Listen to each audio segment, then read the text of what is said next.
Hey everyone, welcome back to Beach Weekly, a podcast created and produced by Long Beach State's student-run newspaper, the Daily 49er. I'm your host, Luke Pajari. Check out our content at daily49er.com, where you can read campus and Long Beach-related news, sports, arts and life, opinions, as well as multimedia content, including more podcasts, videos, and photo galleries.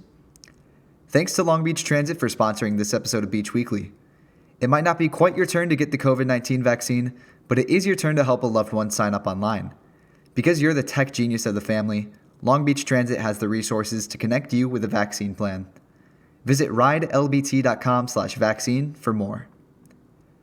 This is your one and only podcast source for all things Long Beach State.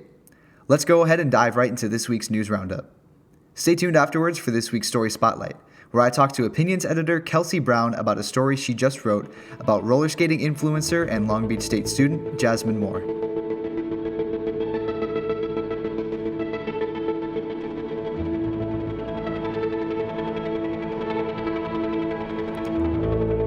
Cal Poly defeated Long Beach State women's basketball in a heartbreaking fashion with a final score of 61-60 on Wednesday night. After a tight game in the first round of the Big West tournament, the number 3 seeded Long Beach fell short to number 6 seeded Cal Poly. The Beach finished off their season with a 12-9 overall record for the 2020-21 season. The men's basketball team beat Cal State Northridge on Tuesday, but couldn't keep the momentum going, resulting in a loss against UC Santa Barbara in the second round of the Big West tournament on Thursday. The final score of that game was 87-95. The men's team finished 10th in the conference for this season. Long Beach State's softball team defeated University of San Diego 2-0 at the season's first home game on Tuesday. The team played again on Sunday, this time hosting Loyola Marymount University for a doubleheader that resulted in 2 wins for the Beach. The first game score ended 9-1, and the second was an 8-0 shutout. About 50 demonstrators gathered Monday in front of the Hall of Justice in Los Angeles to voice their concerns regarding Los Angeles District Attorney George Gascón. Many participants voiced their frustrations regarding Gascón's failure to follow through with his promise of looking into cases relating to police brutality. Gascón vowed to do so when he replaced former DA Jackie Lacey. The demonstration occurred on International Women's Day, and several mothers of individuals who lost their lives due to police violence spoke at the event. The Wells Fargo locations at Long Beach State will be closing after the company terminated its lease with the university last month. After re-examining their corporate financial strategy, the company decided to close its smaller locations, including CSULB's kiosk next to Sparrow in the University Student Union and the ATM located next to Amazon at the beach. The university is currently looking for another financial institution to fill the vacancy, though no decisions have been made so far. Businesses in Long Beach will now be reopening with limited capacity, including indoor dining at restaurants, indoor gym facilities, and movie theaters. Under California's blueprint for a safer economy, the city will be transitioning from the purple tier to the red, effective March 15th, indicating substantial risk rather than widespread. Los Angeles County has also moved into the red tier. To progress from the red tier to the next stage, the orange tier, LA County must remain in the red tier for at least 3 weeks and maintain orange tier level numbers for 2 consecutive weeks. For more details about the new guidelines that come with the red tier status, you can read the full story at daily49er.com under the news tab. Long Beach Mayor Robert Garcia has proposed a $207 million recovery plan to help rebuild Long Beach's economy and secure a safe future to fight the effects of the COVID-19 pandemic. Garcia said that $72 million is slated to go towards building a healthy and safe community. $13 million of that will be allocated for testing and contact tracing for all Long Beach residents. He also proposed another $6 million to promote health equity, outreach programs, and mental health programs. Additional funding will go to help businesses, tourism, and education.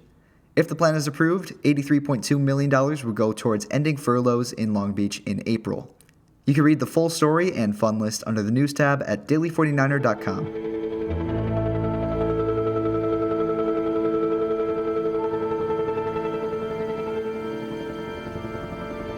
Hi everyone, welcome to this week's edition of Story Spotlight, and today I'm joined by opinions editor Kelsey Brown. Hi Luke, thank you for having me. Of course, thanks for coming on, Kelsey. So this story you wrote about the roller skating influencer sensation at Just Seconds on Instagram. Do you want to give the listeners a little background info on your story? Yeah, I started the story thinking that it was going to be about her being an influencer and how she balances that with school. And that's definitely part of the story. But when I actually sat down and talked to her, she has a really interesting career path with urban planning and development. And so that kind of became, to me, the bigger focus of the story was like how she's trying to be a positive influence in the community, like right now with her platform, but also long term with her career. That's awesome. You said that does she use her platform at all to like kind of maybe educate her followers on like some of the inequities in a lot of like urban development situations? Totally. Yeah. That was one of the reasons why I thought she was so cool. I mean, there's so many roller skater influencers, but she constantly is like posting things on her story to raise awareness about different issues, to provide resources for people. That was one of the things we talked about, was how a lot of influencers kind of try to stay away from, maybe being political or taking a side. But she sees that as like a really important part of having a platform and kind of like part of her duty with having, so many followers. And With a platform where you have 80,000 followers, it's really cool for her to share something she's very passionate about. What was your angle in writing this piece? Did you like go in with any expectations, or did you just kind of like let it unravel and you found something to really cling on to? Like what was your process? Yeah. So I interviewed her for probably like 40 minutes to an hour, and there was a lot of information in it. And there's a lot of like anecdotes that I wanted to include that were still good. And I mean, there were so many ways to approach the story. So it was hard to kind of narrow it down. But I really just tried to find like the most important parts of her story, which I felt like were her school, her ascension to having this platform, and then her future. And then once I had those three elements kind of planned out that I knew I wanted to highlight, then I just had to go through my quotes and kind of find information that supported that. When I write a story, I really just transcribe the interview. I have all the quotes in front of me. And then a lot of the times I organize the quotes and then just like fill out in space in between, because I feel like it lets the subject kind of tell the story more. That's cool. Provides a really kind of unfiltered look into what they're like.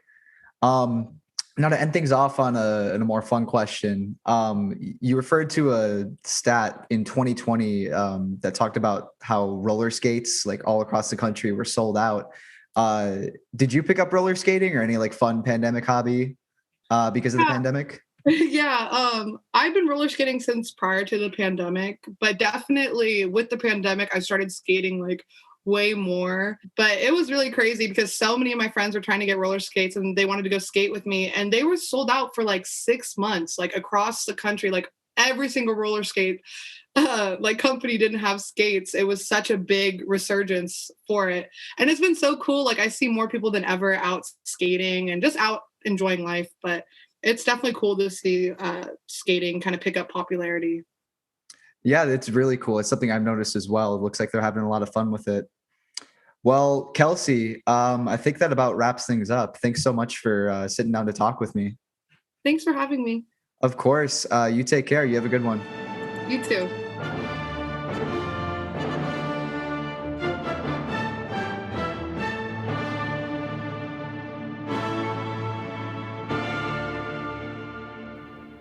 Here's a new tab to open up next to your 8 a.m. Zoom lecture, ridelbt.com/vaccine. Discover resources you can use to help a not-so-tech-savvy loved one sign up for the COVID-19 vaccine when it's their turn. It's another way Long Beach Transit is moving you through. That's all for this week. Thanks for tuning in to this episode of Beach Weekly. This is your host, Luke Pajari, signing off. Take care, guys.